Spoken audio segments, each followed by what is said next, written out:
You clicked because you saw the word forbidden, and the idea of a man past 80 swinging a golf club like a boy of 20. I know how that sounds.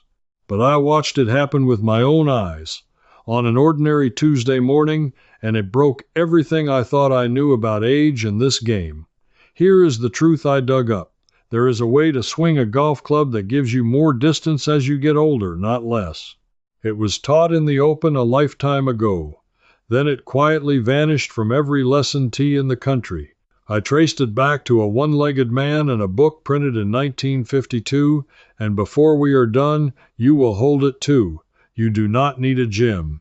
You do not need money. You need 6 feet of grass and about 10 minutes. Let me tell you exactly how this started, because I almost missed it. It was a Tuesday, early, the cheap twilight rate at a little municipal course near me, the kind with cracked cart paths and a coffee machine that only takes coins. I was waiting on the first tee behind 2 men in their 40s, thick through the shoulders, both of them swinging as hard as they could. Their drives went maybe 220 yards. Fine, ordinary. Then an old fellow stepped up behind me, alone, thin as a fence post, with wrists like dry twigs. I felt a little sorry for him, if I am honest. I figured he would top the ball 40 yards and shuffle off. He took a slow breath. He made a swing so smooth it looked lazy, and that ball climbed into the gray sky and carried past both of the younger men by a good 30 yards. I laughed out loud. I thought it was a fluke. It was not a fluke. He did it again on the second tee, and the third. No grunting, no lunging, no sweat on his forehead. He looked like he was barely trying, and the ball just kept leaving him. So I did something I do not usually do. I walked over and I asked him straight out, "How on earth are you doing that at your age?" And he smiled at me like he had been waiting years for someone to ask. And he said one strange sentence that sent me down a rabbit hole for the next 3 months. He said, "I am not hitting the ball, son. I am slinging it. Nobody teaches this anymore." They stopped on purpose. They stopped on purpose. That line stuck in my chest like a fishhook. Now, I have played this game on and off for most of my life. I have taken lessons. I have read the magazines. And every single thing I had ever been told was the opposite of what this man was doing. I was told to keep my head down. He kept his chin up and let it turn. I was told to hit down and through, to muscle it, to hold my angles and grind for power. He did none of that. He looked like a man swinging a bucket of water on a rope, easy and round and free. So I went home and I started reading, not the glossy magazines, the old stuff. And that is where the mystery cracked wide open. Here is the first thing that did not add up. If you look at old footage of the great players from the 1920s and 30s, before the war, they nearly all swung the way that old man swung. Long, flowing, unhurried. They had hickory shafts that would snap if you yanked on them, so they learned to let the club swing itself. They were not big men. Many of them were small and wiry, and they hit the ball enormous distances with equipment we would consider primitive today. Something changed after that. The advice changed, the teaching changed, and ordinary players, especially older players, got told a story that quietly stole their power away. I will show you exactly who benefited from that story in a moment, because it made my blood boil once I saw it clearly. But first I had to find the source. I had to find where this slinging idea actually came from. And that search led me to a name most golfers today have never heard. A man named Ernest Jones. Let me tell you about Ernest Jones, because his story is almost unbelievable, and it is the key that unlocks this whole thing. Ernest Jones was an Englishman, born in the 1880s, a fine young professional golfer with a bright future. He could shoot in the low 70s with the best of them. Then came the First World War. In 1916, at the Battle of the Somme, a grenade took his right leg below the knee. He was in a hospital bed, one leg gone, and everyone assumed his golf was finished. A man cannot swing hard on one leg. A man cannot brace and drive and muscle a ball 300 yards balancing on a single foot.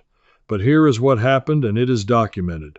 Later that same year, before he had even been fitted with a proper artificial leg, Ernest Jones went out and played. On one leg, hopping on crutches or balancing on a peg, he shot an 83. Then not long after, on one leg, he shot a 72. Par golf, on one leg. Now, stop and think about what that means. Every ounce of the theory I had been taught my whole life said that was impossible. You need your legs. You need to drive from the ground. You need power from your lower body. And this man, missing a leg, matched scores that fit players with two good legs could barely touch. How?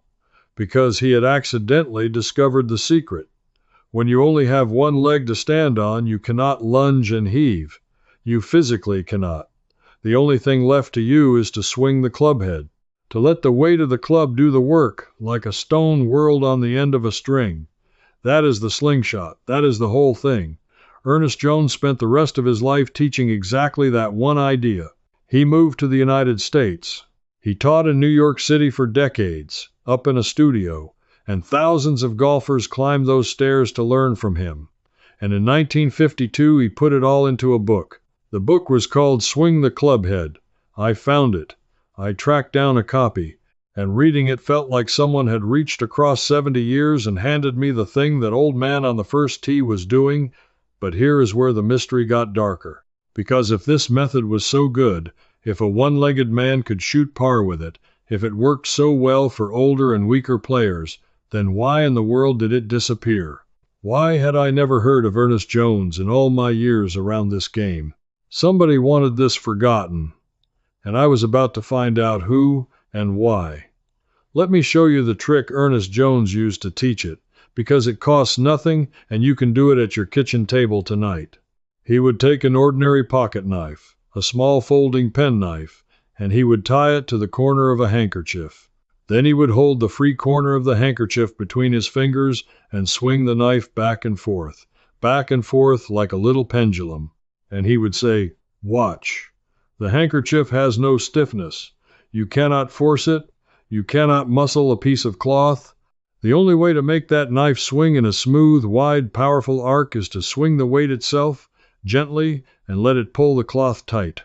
The moment you try to force it, the cloth goes limp and the knife flops around. The moment you relax and let the weight lead, the knife whistles through a beautiful arc.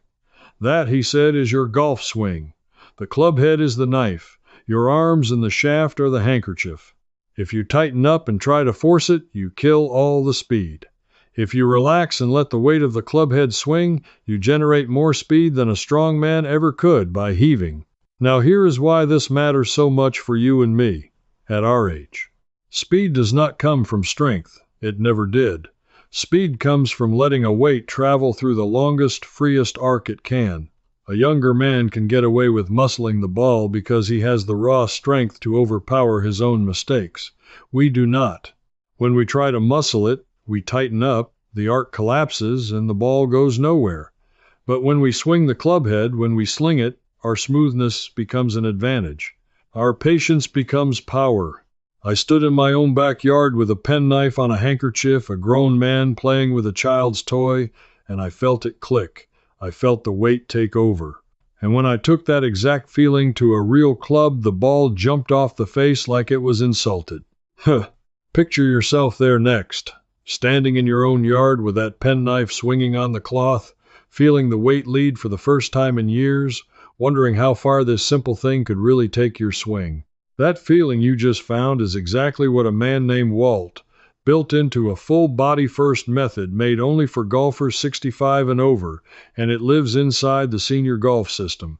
It comes as an instant book to your email, and it walks you through the whole slinging idea, from the honest distance numbers for players 65 and up, to the one grip and clubhead speed system tested on real senior hands, to the driver setup and iron adjustment that lets you take a clean divot again without straining a thing. And you can prove the heart of it tonight for free, right in your kitchen, with the very drill you just learned. Tie the weight to the cloth, swing it slow, and feel that the relaxed, effortless swing carries the head faster than the forced one ever could. If that clicks the way it clicked for me, the fastest way to get the books is to scan the QR code right there on your screen, or go to the link in the description, or the pinned comment. The whole thing runs more than 500 pages of real content written for your body, not a 30-year-old's, so nothing is left to guesswork. Now let me hand you the same method, the whole simple truth, so it lives in you the way it lives in me. So now, I had the method, I had the man, I had the book, but I still did not have the answer to the question that started all of this. Why did they stop teaching it? Why did that old fellow tell me they stopped on purpose? Therefore, I kept digging, and what I found next is the part that genuinely made me angry. Here is the clue that cracked it open. Somewhere around the middle of the last century, the whole business of golf instruction changed. Before, a teacher like Ernest Jones taught one simple idea: feel the weight, swing the clubhead, and you were done. It did not take many lessons. It did not require special equipment. A good teacher could set you on the right path in an afternoon, and then it was just practice. You did not need to keep coming back. And that, I realized, was the problem. Not a problem for you, a problem for the people selling. Because a golfer who understands one simple feel does not need to book 50 lessons. A golfer who can generate his own speed by slinging the club head does not need to buy a brand new driver every single year. A golfer who trusts the weight of the club does not need a bag full of expensive gadgets and training aids and swing trainers. But an anxious golfer, a confused golfer, a golfer buried under a dozen contradictory mechanical thoughts, that golfer is a customer for life. That golfer keeps paying, keeps buying, keeps coming back. So the teaching slowly shifted, away from the simple, whole, natural swing and toward positions. Keep your head down. Keep your left arm straight. Get the club here at the top and here halfway down, and hold this angle and fire your hips in this exact order. Piece by piece, the swing got chopped into 100 parts, and each part was something you could get wrong. And each thing you could get wrong was something someone could sell you a fix for. I am not saying every teacher is a crook. Most golf teachers are good and honest people who teach what they were taught. That is the sad part. The simple truth got buried so deep that even most of the teachers never learned it. They inherited the complicated version, and they passed it on, and Ernest Jones and his handkerchief slipped quietly out of the story. And who paid the highest price for all that complication? We did. The older players. Because complication and force are exactly what our bodies cannot handle anymore. The modern muscle and position swing is built for young, strong, flexible bodies. When they sell that swing to a man of 70 or 80, they are selling him a swing his body physically cannot make, and then selling him lessons and gear to fix a problem they created. It is a trap that tightens with every birthday. That is why the old man called it forbidden. Not because it is against any rule. It is perfectly legal. It is forbidden because nobody stands to make $1 teaching you something that works the first day and never needs to be bought again. Now, I want to talk directly to you right now. If you are sitting there thinking this is fine for men who still have a course membership and a good body and money for clubs, but not for you, maybe your back is bad, maybe your hands are stiff with arthritis. Maybe you have not swung a club in 10 years, or you live in a small place with no yard, or every dollar is spoken for before it arrives. I want you to hear me. What I found next was made for you more than anyone. This is the part where the slingshot stops being about golf and starts being about getting your body back. Here is why this method is gentle enough for the frailest body in this audience. When you swing the club head instead of forcing it, you are not straining anything. Think about the penknife on the handkerchief again. Your muscles are barely working. The weight is doing the job. That means no jarring, no wrenching of the lower back, no violent twist of the knees, none of the sudden loading that hurts older joints. A slinging swing is one of the gentlest athletic motions a body can make because it is smooth from start to finish, with no sharp effort anywhere in it. Ernest Jones proved this on one leg. If a man with one leg and a body wrecked by a war wound could swing this way with no pain and shoot par, then a stiff back and sore hands are not the wall you think they are, and you do not need a course. You do not need clubs. Here is what I want you to do this week, at no cost, alone, in whatever small space you have. First, the handkerchief and the penknife, or anything small and safe with a little weight, tied to a cloth or a shoelace.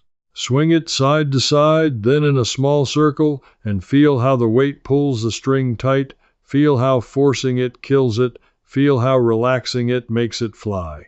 10 minutes of this teaches your hands and your brain more than a month of lessons.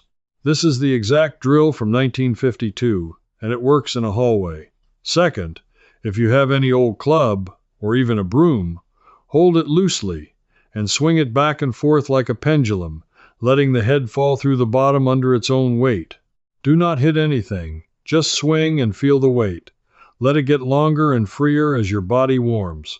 You are teaching your muscles to trust the weight again, the way they did when you were young, before anyone told you to grip it and rip it.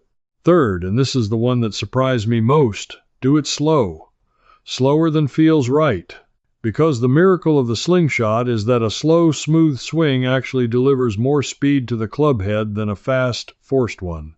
The club head reaches its top speed at the bottom, at the ball, only if you let the whole thing flow. When you jerk it fast at the start, you spend all the speed too early and have nothing left at the ball. Slow feels weak. It is not. It is the secret. I gave this to a neighbor of mine, a woman of 79 who had not touched a club since her husband passed. She has bad hands. She swung the handkerchief in her living room for a few days. Then she came to the course with me, swung one old club of her late husband's, and she said the ball felt like it left on its own. She was near tears, not from the golf, from feeling capable again, from doing something everyone had quietly told her she was too old and too frail to do. That is what they took from us. Not just yards, the feeling of being able. But even after all this, one final piece of the puzzle was still missing. I understood the method. I understood why it was buried. What I did not yet understand was the deepest secret inside Ernest Jones's own book, the one thing that separates the players who sling the ball 300 yards from those who only swing gently and still come up short. And when I finally found it, in his own words, printed in 1952, I could not believe how simple it was. Here it is, the bottom of the whole mystery. Everyone who tries to swing easy makes the same mistake. They swing easy with their arms, but they still try to steer the ball with their hands and their body. They still try to guide it, to help it, to lift it into the air. And that guiding, that steering, that trying to help is what kills the sling. Ernest Jones wrote it plainly. He said you must swing the club head, and you must do nothing else. Not help it, not hit at the ball, not lift it. The ball is simply in the way of the swing. You swing, and the ball goes because it happened to be standing in the path of the club head. Read that again. The ball is not the target of a hit. The ball is just in the way of a swing. That single change of mind is the whole secret, and it is why a one-legged man beat healthy men, and why an 80-year-old outdrove two 40-year-olds in front of my eyes. The way he taught you to feel it is this. He said to think of the swing as two turns joined by a swing of the club head. You turn back, you swing the club head down and through, and you turn to face the target. But your whole mind, your whole attention stays on the weight of the club head swinging on the end of your arms, the way that penknife swings on the end of the handkerchief. Nothing else, no positions, no mechanics, no checklist, one idea. Swing the club head. Let the ball be in the way. And he added the detail that finally explained the old man's lazy-looking, effortless motion. Jones said the swing must be one continuous flow, with no stopping at the top. Most of us pause at the top of the backswing, gather ourselves, and then heave down at the ball. That pause breaks the sling. It drops the knife and makes the handkerchief go limp. But if you let the backswing flow smoothly into the downswing, with no jerk, no grab, no lunge, the weight keeps its momentum and slings through the ball on its own. That is the effortless power. That is the whole trick that the great players of the 1920s had, and most golfers today have completely lost. I want you to picture the whole thing one last time so it lives in you. A young professional loses his leg in a war in 1916. Everyone says he is finished. Instead, he discovers that power was never in the leg, or the muscle, or the force. Power was in the swing of the weight, the same as a child slinging a stone. He shoots par on one leg. He spends 40 years teaching it in a studio in New York. He writes it down in 1952 so it would not be lost. And then the whole loud, expensive machine of modern golf slowly drowned him out, because a man who learns this simple thing stops being a paying customer. The knowledge did not die. It was buried. One old man on a Tuesday morning kept it alive long enough to say one strange sentence to me, and now I am handing it to you. You do not have to believe me. You have to try it. Get a handkerchief and something small with a little weight. Tie them together. Swing it and feel the weight take over. Then take that same feeling to a broom, an old club, anything. Swing the clubhead. Let the ball be in the way, and feel the years fall off your game. Here is what I keep coming back to. Sitting with all of this. They did not just take distance off our drives. They took away the belief that we could still do something well with these bodies we have now. And a one-legged man from 100 years ago quietly handed it back. You are the kind of person who followed this all the way to the end, which tells me you do not swallow the glossy story just because everyone else does. You want the evidence. You want the thing that actually works, not the thing somebody profits from. That is rarer than you think, and it is exactly the kind of person this method was waiting for. So let me ask you something, and I truly want you to answer me. When you tried the handkerchief and the penknife, or the first slow swing with the weight leading, could you feel the moment the weight took over, the moment forcing it would have ruined it? Tell me in the comments what that felt like in your hands. And tell me where you are watching from and how old you are, because I have a feeling some of the best swings reading this are well past 70, and I want to see it. If you want more of these, the buried methods, the simple things our own generation knew and somebody made sure we forgot, then come along with the rest of us who are digging them back up one at a time. The next thread I am pulling is about an old way of gripping the club that men with arthritis used before pain pills existed, a grip that takes the ache out of the hands and was left out of every modern lesson for a reason. I found where it came from. I will show you soon. Stay with me, and let us keep taking back what was quietly taken. This video showed you where the sling swing came from, but the full Ernest Jones sling method, step by step, is waiting inside the Wiser Living Circle, picking up right where we stopped. And if something puzzles you, ask me.